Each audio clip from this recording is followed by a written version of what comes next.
Now, to our final speaker.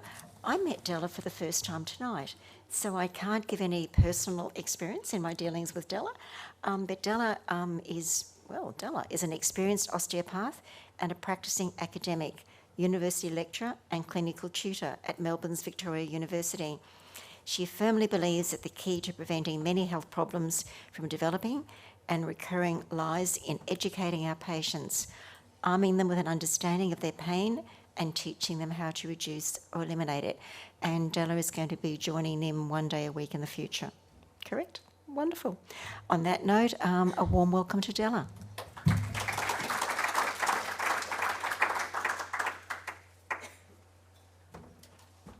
Thank you for having me. Thank you. I don't have anyone nearly as cute in my presentation. Clearly an oversight. Forgive me. What I'm actually talking about today is pain science and how pain science, I think, has really created quite a revolution in musculoskeletal health over the last decade or so.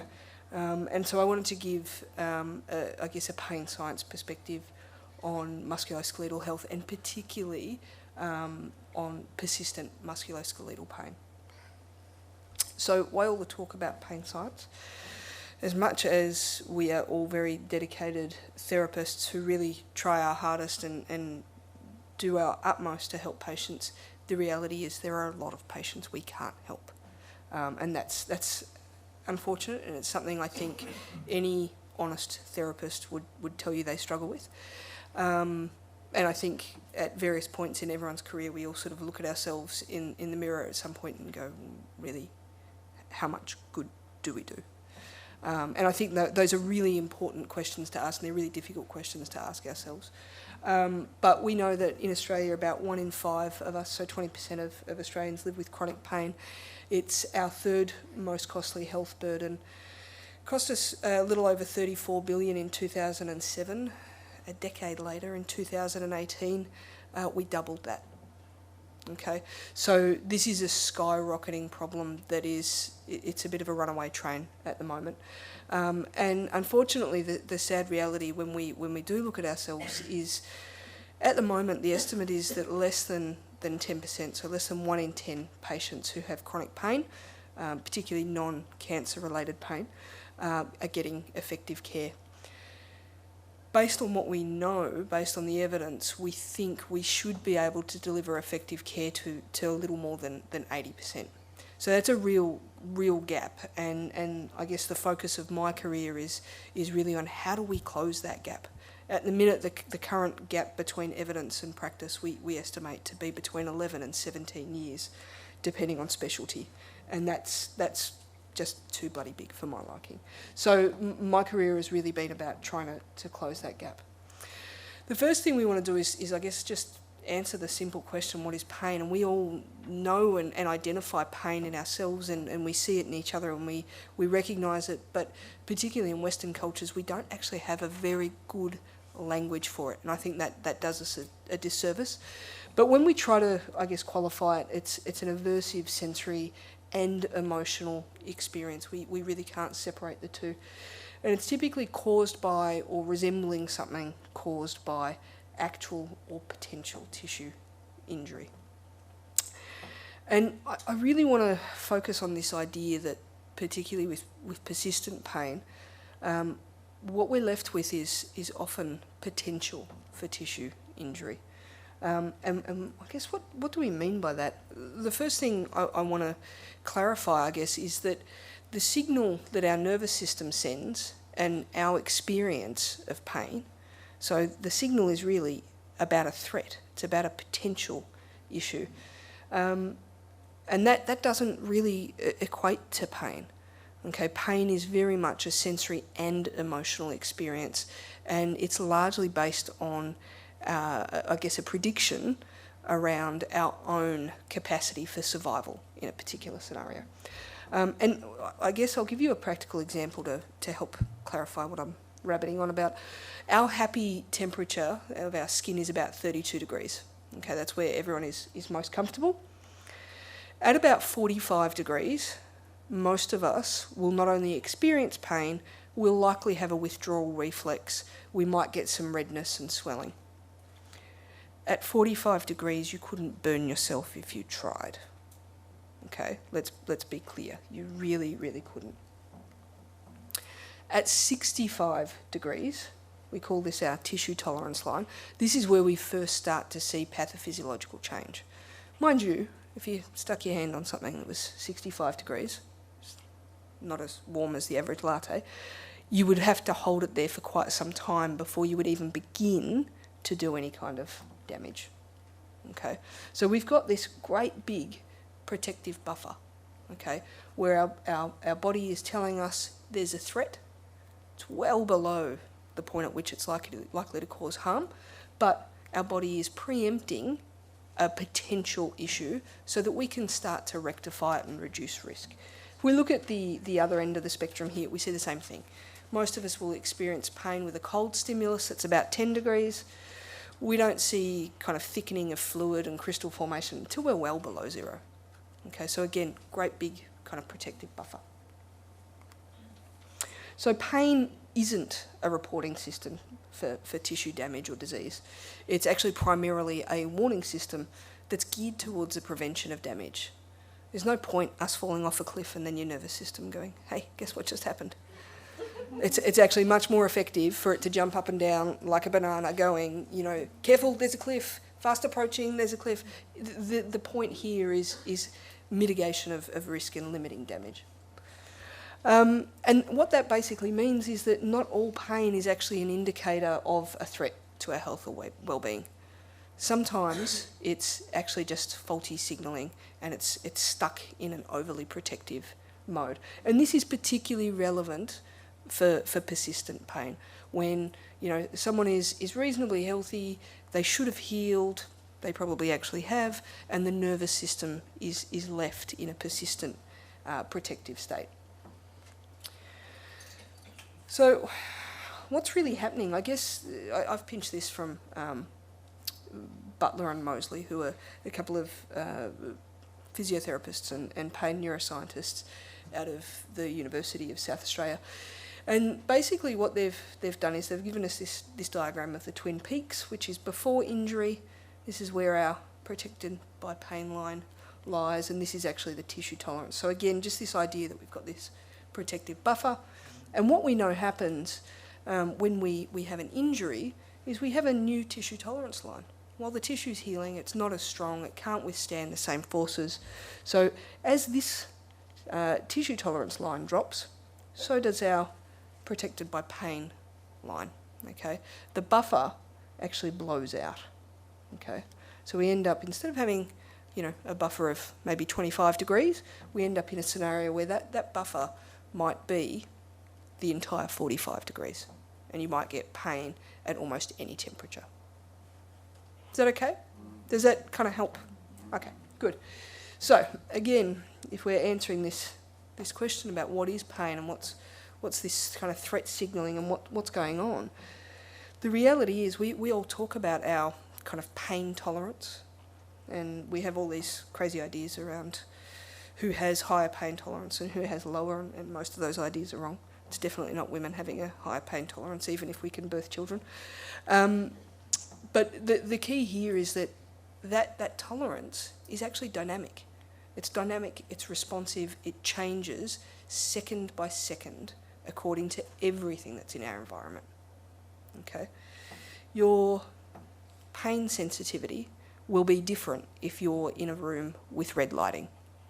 We all associate red with risk. Yeah? We're trained for it. We've been conditioned our whole lives. If there's a beeping sound that might sound like an alarm, you're going to have more pain, more sensitivity. If there's a fishy smell, you're going to have more pain sensitivity. Okay? There's all these weird and wonderful things that we've learned and inherited from our parents and our grandparents that tell us about the risks in our world. Okay? And a lot of those risk warning systems are hardwired. And we rely quite heavily on them, okay? And they definitely influence our sensitivity minute by minute. The other thing that we need to identify is that sensitivity adjusts to the potential for survival in any given scenario. So all those things that might indicate less of a risk of survival, that's going to increase your sensitivity. Your normal biological drive for protection and survival is going to kick in, and most of that stuff is subconscious. In almost every instance, whether we're talking about heart rate or blood pressure or oxygen levels, fundamentally we are not clever enough to be trusted with our own survival. All of those things are subconscious. None of us are controlling those things, and pain as a warning system very much fits into that. Okay. So our nociceptors that are signalling a risk, or what we often called as threat detectors, they're not alone in creating our pain experience. Sights, sounds, touch, movement information, they all contribute, and they very importantly contribute the context in which any potential threat is interpreted. So we've all had those moments where, well, maybe less so for big burly men in the room, but as women we've all had those moments when we've been home alone and we've heard a funny noise and you think, what's that? Who's at the window? Who's at the door? And all of a sudden you could hear an ant crawling from 25 metres away. Yeah? That's the capacity that your nervous system has to crank up sensitivity. Okay, it does that with auditory information when we think it relates to survival, but it also does that with pain information when we think, or tissue threat information when we think it relates to survival. So when we try to understand this idea of being able to control the volume of our pain systems and our threat detection systems, the things that control that volume are sleep quality and quantity. And in fact, disrupted sleep we know now is probably the single biggest predictor of persistent pain. So that's a really big one. This list is vaguely in order of importance. Metabolic capabilities, so anyone who has metabolic compromise and has poor energy reserves. If there's a threat on the horizon, we all evolved in a savannah, and if there's a lion coming at you and you don't have good glycogen stores to run your backside off, what are your chances of survival? They're not flash. So metabolic capacity is a huge predictor, and it's not something we can feel, it's not something we can sense. And this is why so commonly patients with chronic pain are completely bewildered as to why they're having such a terrible day or a terrible run. As often it doesn't relate to what they're doing, it's all of these internal things that they can't sense. Stress, mental, emotional, physiological, all fall into the same bucket. Our stress response systems are one unified system. The HPA axis, or the hypothalamo pituitary adrenal axis, and our stress responses are often the same regardless of whether they're mental, emotional or physiological. So when we talk about stress, I think often the message that's missed is we all think about emotional stress, and often mental stress, even that's stimulating and positive and challenging and we thrive on, can still be a risk factor for persistent pain. And often the physiological stress of having some completely unrelated illness, even a common cold, will often change pain in chronic pain patients. So we talked about the lighting and sound, other pain, injury, illness, those things are probably fairly obvious. Fundamentally, sometimes the volume on our nociceptive systems or our threat detection systems just gets stuck on max. Our predisposition or our tendency towards this is really variable, and we think probably 30 to 40% of it is genetic. And again, that's a lot of inherited information from our parents and our grandparents about, fish that smells funny might make you sick, don't go near it. That sort of stuff, yeah. So a lot of it is genetic, and we don't necessarily consciously perceive that genetic information, but it very much colours how we view and interact with the world. And to some extent, we then get some epigenetic modifications that are largely determined in early life. So we inherit information about how risky and how dangerous the world is and what we need to be mindful of, and then our early life experiences, particularly below the age of about 4 or 5, seem to then, I guess, colour how we view and how much credence we give that genetic information. Okay, so if you happen to come from genetic stock potentially of, say, a persecuted population who was inherently, systematically, generation after generation, learnt that this is a very dangerous world. And then you migrate to another country for a better life and unfortunately have a very difficult early childhood without family support and potentially with parents working extra jobs to try and make a go of it in the new world.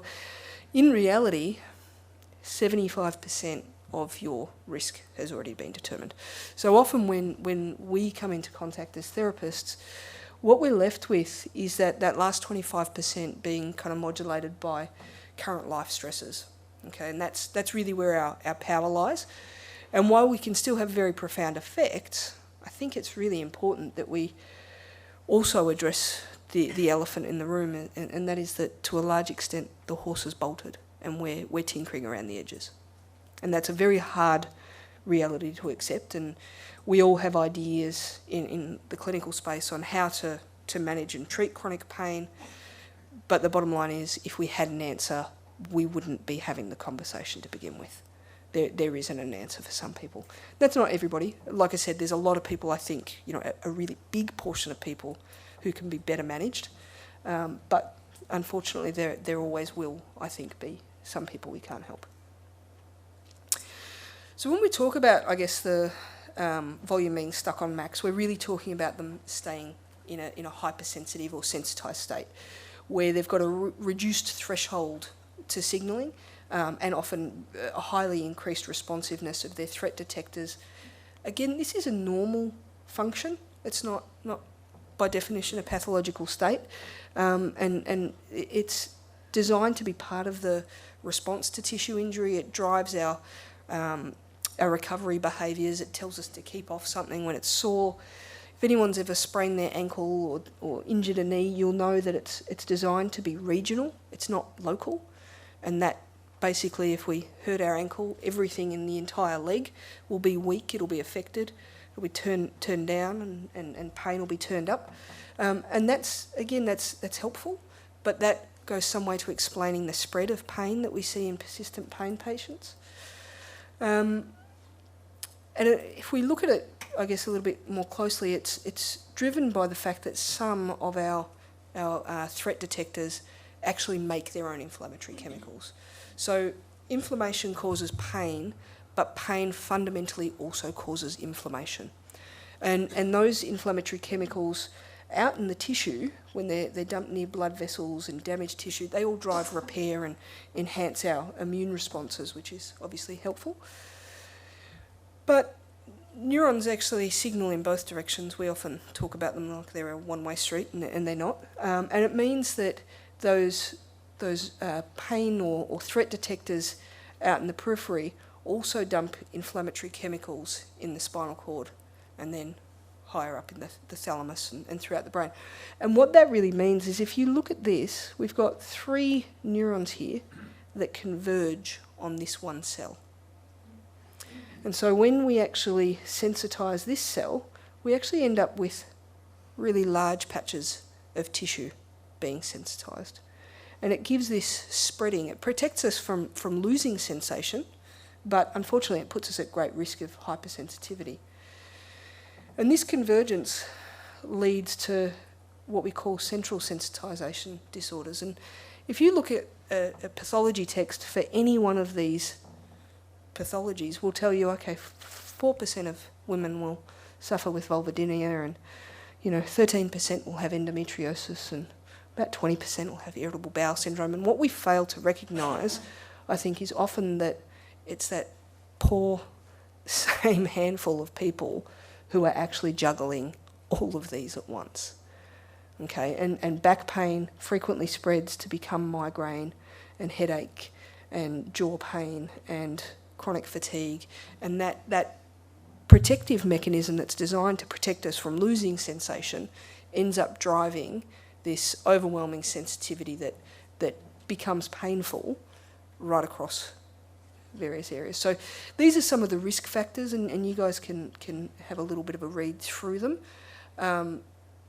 These are key things that I think we need to start identifying people to identify who's at risk before they get there. But I'll come back to this in a tick.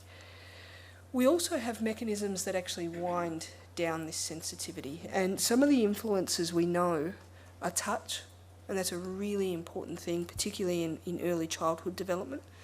But we still have those mechanisms at play in adult life. Movement, really, really important. I can't stress that enough, not only because it modulates the sensitivity that we see in the nervous system, but nerve sensitivity and immune dysfunction are actually two sides of the same coin. So movement also modulates how we produce inflammation fundamentally. So exercise and activity are often really important there. Meditation, relaxation, fun is a really overlooked clinical tool that we just don't utilise enough. But what I guess I'm getting at here are these are our natural mechanisms for winding back sensitivity, and what that really means is are manual therapies and movement therapies still on the table? Absolutely. These are actually some of our most profound tools for dealing with these kind of runaway trains. And they're not a cure-all. They don't change that genetic predisposition. They don't change, the fact that someone's nervous system and immune system is fundamentally jumping at shadows.